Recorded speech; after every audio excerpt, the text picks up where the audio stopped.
And it's been 30 years today since the horrific Chernobyl nuclear blast in Ukraine, an explosion which resulted in the immediate deaths of 2 people and immeasurable after effects.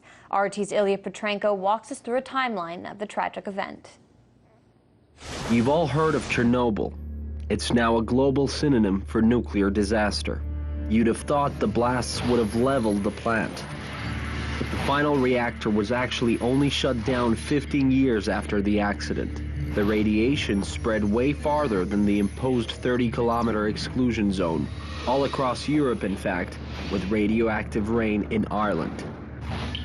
You'd think that breaking news on the meltdown would be all over the local media. In reality, people woke up to a complete silence. It happened late on Friday night, a delayed power outage test that had been badly planned and went terribly wrong.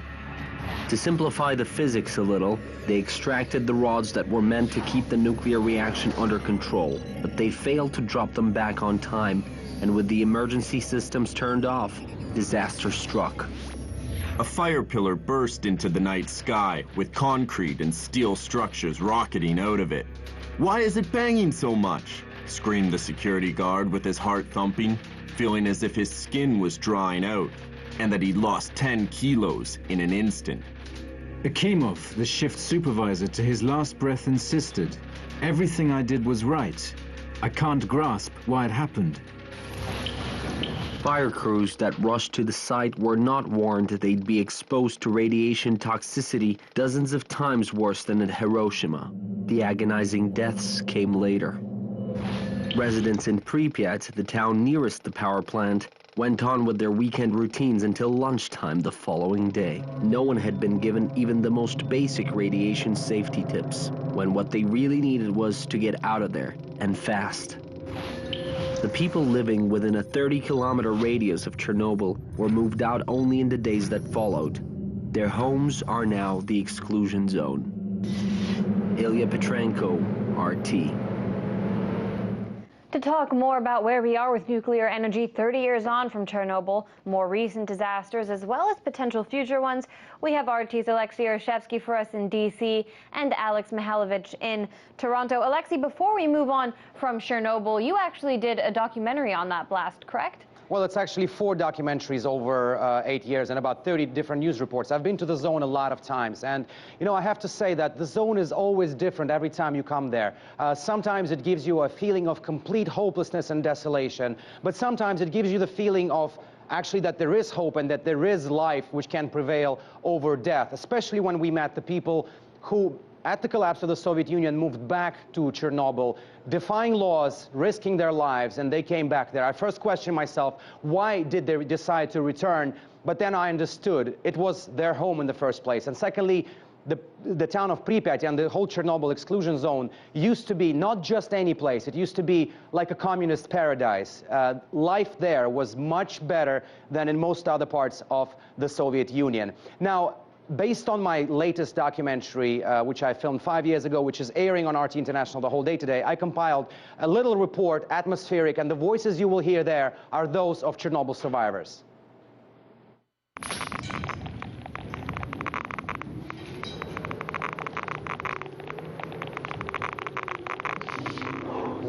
You know, this city was very beautiful, and was meant to be kind of a role model for others. Like the best place a communist society could ever build. Perfectly planned and constructed. Pripyat was meant to be a paradise for those building communism. Even when the tragedy happened, we didn't call off the festive events. The children were breathing this air as it was a hot day, and the events were out in the open. Many people were in the parks, and I know that there were weddings in the House of Culture. In the end, we were informed that it was very serious and that we were to go home and pack up for evacuation.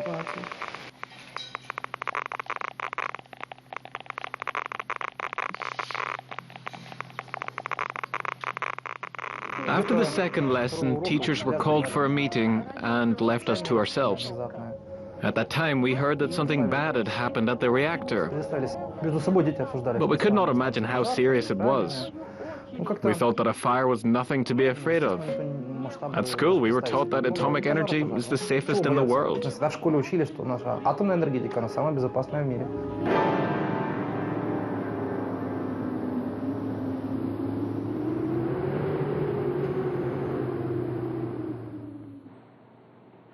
Now you may ask yourself, why is something that happened 3 decades ago is relevant today? It is relevant. Chernobyl changed the game for nuclear industry. It reinforced the debate on both sides of the spectrum. Those who have been opposing nuclear energy and supporting it have now different arguments thanks to this. But has the lesson been learned by humanity following what is now known to be the worst man-made nuclear disaster in history? I doubt that, especially after what happened at Fukushima. Alexey, now that you've brought up Fukushima, first of all, thank you for your reporting there. Those are some very powerful images. Let's turn to Alex now, who's been just following updates with Fukushima. What exactly is happening there today? Because we don't hear a lot about it. Well, Anya, according to the Japanese government, the 350 tons of radioactive water going into the ocean had stopped a while ago, so it only happened every day for a bunch of years. So we know that we're 5 years in right now, but that doesn't mean that radioactive isotopes aren't going into the water. The groundwater is still being polluted with cesium and tritium, and now we're hearing that the Japanese government is planning on dumping thousands of tons of water that's used for cooling whatever's left of the Fukushima power plant into the ocean. Now, this water has tritium isotopes in it, or tritium materials. So looking at this, a lot of people will say, well, you know what, big deal, tritium occurs naturally in our atmosphere, but in minute amounts. According to the US EPA, they even say that tritium, if it goes into your human body, it goes either into your soft tissue or into organs and can cause cancer. That's enough. If you're hearing this from the EPA, you know that there's some research being done on that. Aside from tritium, we're hearing from a lot of Canadian scientists as well over the past few years since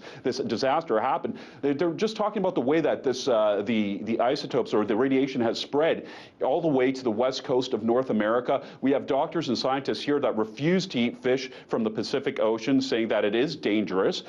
We know that some fish stocks, up to 80%, are actually laced with this type of radiation from Fukushima. Now, we know that the Pacific Ocean has been used for years. In the 50s and 60s, about 2,500 nuclear bombs were tested there. So cesium has been in the in the Pacific Ocean for a long time. But that doesn't mean the addition of more cesium is good for us. This is something that some scientists are saying is going to cause more birth defects, infertility, and of course, cancer.